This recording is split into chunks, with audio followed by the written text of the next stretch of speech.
एक बार फिर स्वागत है आपका द फ्लैश में। मैं हूं आपके साथ मिथिलेश कुमार। पिछले कई दिनों से देख रहे होंगे कि हमारे देश के जो किसान हैं, जो खास करके पंजाब, छत्तीसगढ़, राजस्थान और उत्तर प्रदेश के जो किसान हैं, जो 3 नियम सरकार ने बनाई है, गवर्नमेंट ने बनाई है कृषि बिल, उसके विरोध में प्रोटेस्ट कर रही है। उसके बारे में आपको समाचार या फिर न्यूज चैनल के माध्यम से आपको पता चल रहा होगा। लेकिन जिस तरीके से न्यूज चैनल और समाचार पत्र में कृषि बिल के बारे में बताया जा रहा है, उसे पढ़ने और समझने में बहुत सारे दर्शकों को जाहिर सी बात है समझने में थोड़ी सी प्रॉब्लम हो रही होगी, दिक्कत आ रही होगी। तो मैं यहाँ पे आपको ये बताऊंगा सबसे आसान भाषा में कृषि बिल जो हमारे देश में पास हुआ है उसको सबसे आसान भाषा में समझाने की कोशिश करेंगे। दरअसल इस पूरे मामले में 3 कानून हैं। दरअसल 2 नए कानून हैं और एक संशोधन बिल है। देश के जनसंख्या का 2/3 हिस्सा जो है कृषि पे डिपेंड है, कृषि पे आधारित है।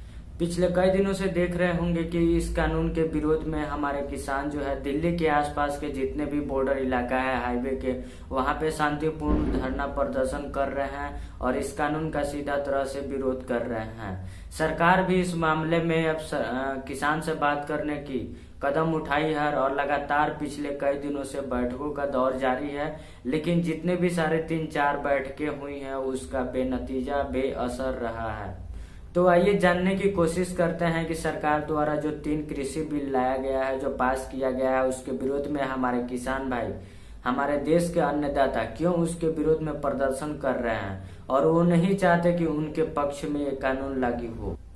सबसे पहले बिल की बात करते हैं MSP, मिनिमम सपोर्ट प्राइस।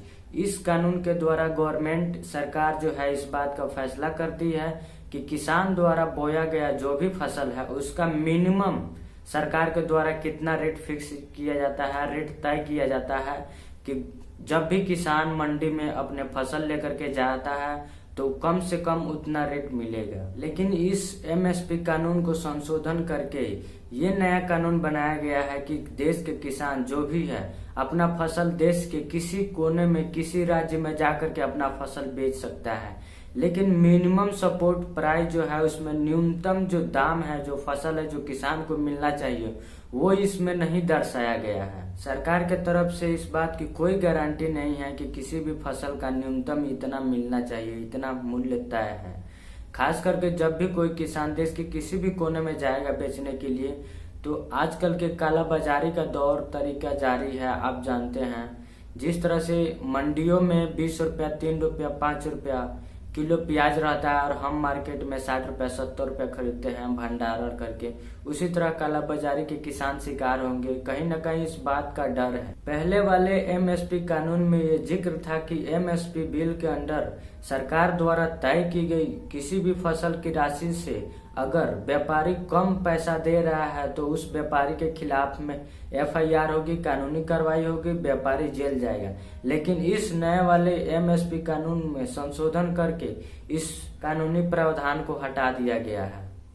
तो किसानों को इस बात का भी डर है साल, 2 साल, 3 साल के बाद में मंडी व्यवस्था ही खत्म हो जाए, क्योंकि अभी भी सिर्फ 6% किसान ही न्यूनतम मूल्य के दर से अपना फसल बेच पाते हैं। और ये मैं नहीं कह रहा हूँ, ये संता कुमार कमेटी की रिपोर्ट जो 2015 में आई थी उसमें कही गई है। तो इस बात से क्लियर होता है कि किसान कहीं ना कहीं इस बात से भयभीत है कि MSP बिल में जो है आपने न्यूनतम दर तय नहीं की है, जिसके वजह से हमारा फसल और हम बाजारों के हवाले हो जाएंगे और कहीं ना कहीं बाजार हमें वो रेट दे कि नहीं दे, हमारा फसल 2 रुपए किलो बेचे या 4 रुपए किलो बेचे। अब मैं बात करूंगा दूसरे कानून के बारे में जो है प्राइस अमेंडमेंट।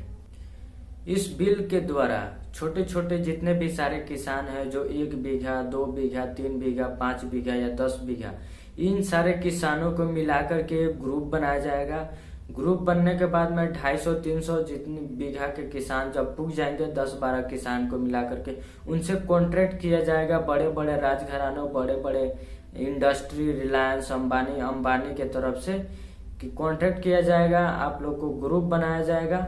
जो बड़े बड़े कॉन्ट्रैक्ट एजेंसियां हैं जो समूह बनाने के बाद में किसानों से ये कहेगी कि आप इस साल गेहूं बोइए और इस साल अच्छी हम बीज देंगे, खाद देंगे, सारी सुविधाएं देंगे और आपके फसल की अच्छी दाम भी देंगे। लेकिन इसी बीच किसान इस बात से खटक रहा है कि हम लोगों ने अगर कॉन्ट्रैक्ट कर ली एजेंसियों के साथ में, अपनी जमीन और अपनी फसल का कॉन्ट्रैक्ट कर ली, एजेंसी के द्वारा 1 साल 2 साल 3 साल अच्छा हमारा न्यूनतम जो फसल का मूल्य है उसको देगी।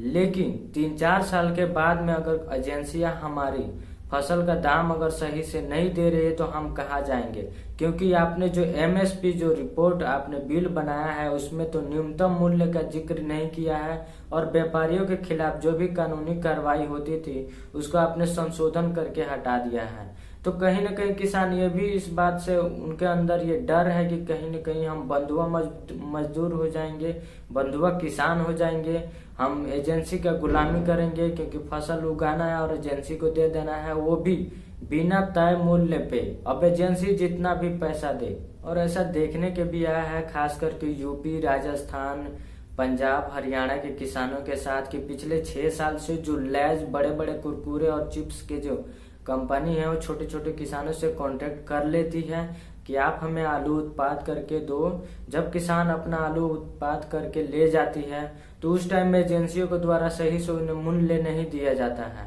इस तरह से किसानों के साथ धोखाधड़ी किया। किसानों से आलू 10 रुपया, 15 रुपया, 5 रुपया केजी खरीदा जाता है इन कंपनियों के द्वारा और कुरकुरे और चिप्स बना करके महंगे महंगे आइटम बना करके बेचा जाता है।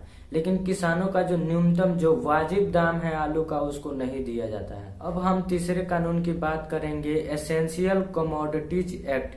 दरअसल ये एक संशोधन है।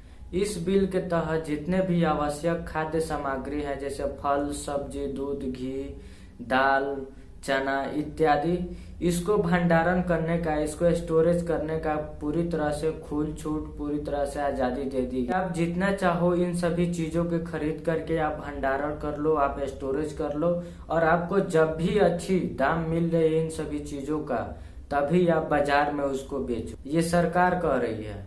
लेकिन इसका हकीकत यह है कि जब किसान अपनी मंडियों में लेकर के प्याज या फिर जो भी अपनी फसल लेकर के जाते हैं, मान लीजिए प्याज लेकर के जाते हैं तो मंडियों में किसानों के जो प्याज है उसको 3 रुपया, 4 रुपया, 5 रुपया केजी बेचा जाता है और कोल्ड स्टोरेज में पूरी तरह से स्टोर करके धीरे धीरे बाजार में एक्सपोर्ट किया जाता है और बाजार में हम आप 60 रुपया, 70 रुपया, 50 रुपया केजी प्याज खरीदते हैं।